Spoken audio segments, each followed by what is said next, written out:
The shogunate, ruling from the massive fortress of Edo, was facing a crisis far greater than any civil war, a subtle, relentless decay of political will known as the Shadow Blight. This blight was born from centuries of isolation and rigid, unchallenged power, causing the shogun's divine right to wither like an uprooted tree.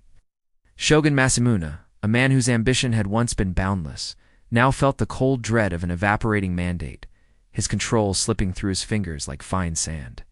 The only way to reverse the decay was through a legendary artifact, the Chalice of Heavenly Ascent, said to reside in the mythical hidden city of Kyo. Kyo was not a ruin of stone and mortar, but a city of pure, unblemished spiritual thought, sealed away centuries ago after a cataclysmic rift between the mortal and divine realms. The chalice, they believed, could absorb the shogun's pure intent and project it across the realm, re-establishing the sacred link with the land's spiritual core. Retrieving it required a quest into a realm defined by grand, evocative locations, and a mastery of spiritual passage, not brute force. Leading the quest was Master Kenzo, the Silent Blade, whose composure and meditative focus were legendary, making him impervious to fear and spiritual distraction. His skill was not merely in swordplay, but in perceiving the subtle seams between the material world and the Kaminomichi, the path of the spirits. He was joined by Aya, the last Onmuji, who remembered the complex rituals required to navigate the sealed city's perimeter. Their third and most essential member was Genji, gaunt, grizzled mountain tracker. The only living soul rumored to know the winding path to the Gate of the Void, Genji was a man of the earth, fiercely skeptical of the shogun's quest, seeing it as nothing more than a desperate gamble by the politically weak. The mountains kill men.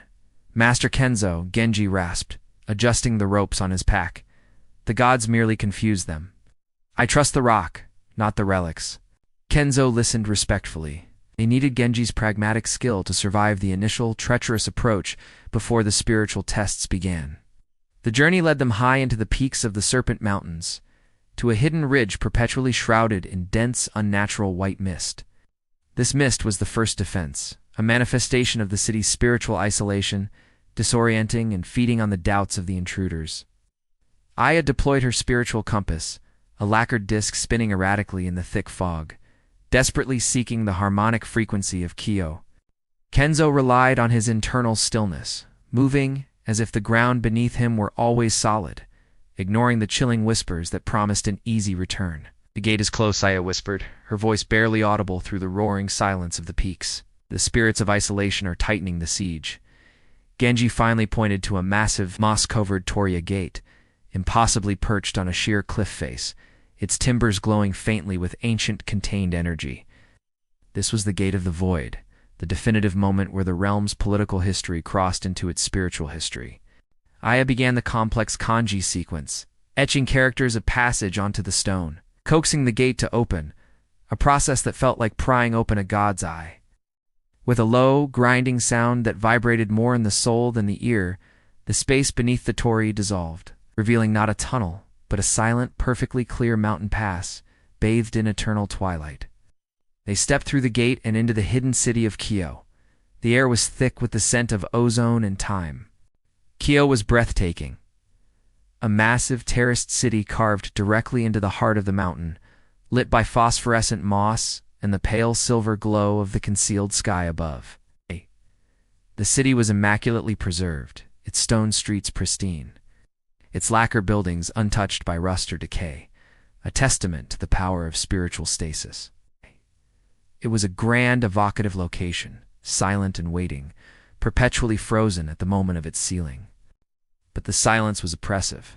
No birds sang, no water flowed, and no spirit moved freely. The entire city was held rigid by the spiritual siege of isolation. They moved through the grand avenues, their footsteps echoing unnaturally loud in the profound stillness. They soon encountered the first resistance, the spiritual guardians of Kyo, not vengeful ghosts, but the shadows of imperial loyalty. These were spirits of pure, unbending protocol, manifest as silent, tall figures in ancient court attire, whose presence radiated an insurmountable spiritual pressure. When they blocked the path, the pressure on Kenzo's mind increased tenfold. Demanding utter subservience to the imperial past, Kenzo found his legs weakening, his mind being flooded with visions of ancient, forgotten ceremonies and the unbearable weight of eternal tradition. Aya quickly realized the nature of the attack. They are not trying to kill us, Master Kenzo. They are trying to force our assimilation into the spiritual purity of Kyo. To fight them with force would be to shatter the city's spiritual integrity. Kenzo knew he had to find a different path. He sheathed his sword, Thunderfall, and knelt, demonstrating not surrender, but the perfect, flawless posture of respectful attendance. The spiritual pressure instantly eased. Shadows of imperial loyalty saw respect, not defiance, and parted silently. The path was clear, but the cost was high. They were constantly being tested by the spiritual atmosphere of the city. They made their way toward the Jade Palace, the heart of the hidden city, where the chalice was kept. Genji, witnessing the spiritual reality of the siege, was finally silent, his skepticism replaced by wide-eyed, grudging respect. Inside the Jade Palace, the air felt thin and sacred. In the center of the vast throne room, resting on a pedestal of pure white jade, was the chalice of heavenly ascent. It was a simple cup of polished crystal, glowing with a soft, steady inner light that promised ultimate spiritual power. As Kenzo took a step forward, a final guardian materialized. The Imperial Sentinel of the Seal, an immense spirit warrior clad in shimmering ethereal armor. The Sentinel did not move, but its presence was an unshakable question. The embodiment of Kyo's unwavering spiritual mandate. You are an agent of the Shogun, the political pretender who broke the sacred balance. The Sentinel's thought echoed, resonating in their very bones. You seek the chalice to renew a political power that is fundamentally flawed. Kyo's purity is secured by isolation. You must choose. Which master do you serve? Take the chalice now, and it will grant your Shogun absolute power, but it will shatter the spiritual seal, flooding your world with untamed divine energy. Or, abandon the Shogun, swear eternal fealty to Kyo's purity, and I will let the chalice remain dormant, forever preserving this perfect, isolated world. The ultimate compromise. Kenzo could deliver overwhelming political power to Masamune, but at the cost of spiritual chaos for the entire realm. Or he could ensure spiritual purity by condemning his Shogun and his people to the slow, certain death of the Shadow Blight. Kenzo looked at the chalice. Its brilliance was terrifying because it offered a false choice: political strength versus spiritual responsibility. He knew the shogunate was rotting because of the Shadow Blight, which was fundamentally an illness of intent, not power. The spiritual quest was never about retrieving an object of power, but about the lesson Kyo had to teach. Kenzo took a deep breath, letting the sacred stillness of the hidden city wash over him, clarifying his mind. He turned to the sentinel, his voice firm and unwavering. My loyalty is to the realm, not the flawed shogun of today, nor the unforgiving emperor of the past. I choose the third path, the path of the mandate, which is balance. I will not steal the chalice, nor will I abandon the world to the blight. He slowly removed a small, intricately carved Netsuka personal token of his family's honor and placed it gently on the jade pedestal next to the chalice. I offer Kyo an eternal oath, Kenzo proclaimed. Masamune must rule with the humility of the acolyte, not the arrogance of the conqueror. If the shogun accepts this truth, if he swears to rule not by force, but by spiritual balance, then the chalice must be released to purify his intent.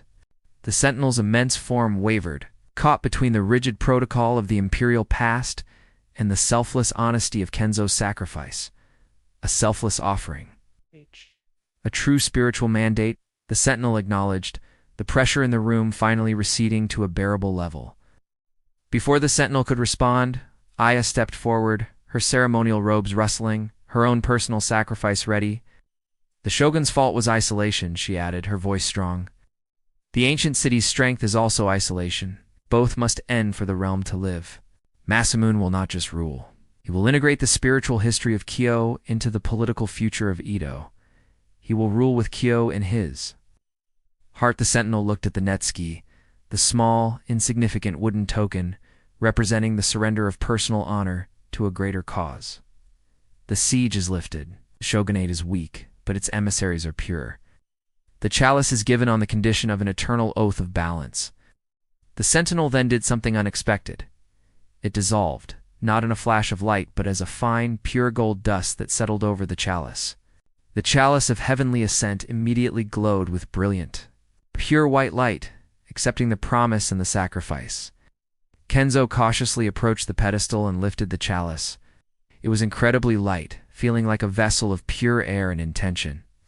The moment he grasped it, the oppressive spiritual stillness of the hidden city vanished. A gentle breeze, the first in centuries, rustled through the palace. The shadow blight was not cured, but the spiritual tool to cure it was now in the hands of a man who understood its true cost. Genji stood by the main gate, visibly shaken but impressed. "I have never seen such a thing," he admitted, his skepticism finally shattered. The journey back through the Gate of the Void was marked by the absence of the spiritual barriers. The shadows of imperial loyalty bowed as they passed. They emerged onto the mountaintop, the sun warm on their faces, the white mists gone, revealing a clear, breathtaking view of the world below. They presented the chalice to Shogun Masamune in a private ceremony in Edo. Kenzo did not speak of the political renewal, but of the spiritual debt. "This chalice is not power, Lord Shogun. 'Tis a mirror of your intent. If you seek to renew the spiritual link, you must first swear eternal fealty to the balance that Kyo represents. You must rule with humility." Masamune, a man who had only known power, took the chalice. He looked into its pure crystal, and for the first time saw his own soul. He trembled not with fear of his enemies, but with the sudden, profound knowledge of his own spiritual limitations. The Shogun made his choice, the definitive moment in the realm's spiritual history. He placed the chalice on his forehead and swore the eternal oath. As he did so, the shadow blight that had been subtly eating away at his heart lifted, replaced by a deep, stable sense of purpose. The chalice of heavenly ascent had renewed the shogunate's mandate, not by giving more power, but by forcing a purification of character. Masamune immediately commissioned the building of the Grand Temple of Balance, dedicated not to a kami, but to the concept of spiritual equilibrium taught by the Sentinel of Q. The hidden city remained sealed, now a peaceful, honored sanctuary, its existence a sacred secret known only to the shogun and his closest advisors. Kenzo was made the shogunate's spiritual advisor, his new role defined by balance and humility rather than the sword. Aya took over the management of the new temple, ensuring the ancient forgotten spiritual arts were preserved and practiced. Even Genji, the mountain tracker, found a new role, guiding the yearly procession to the Gate of the Void to renew the shogun's oath. The siege of Kyo was won not by war, but by spiritual honesty, securing a future defined by a new covenant between ruler and the sacred land. The hidden city remained a magnificent monument to the power of a brief but definitive moment in the realm's political and spiritual history. The shogunate learned that true strength lay in the virtue of its leader, not merely the sharpness of its blades. If you enjoyed this epic fantasy tale of settings, shogunate, and spiritual quests, comment, like, share, and subscribe to Storycraft Studio.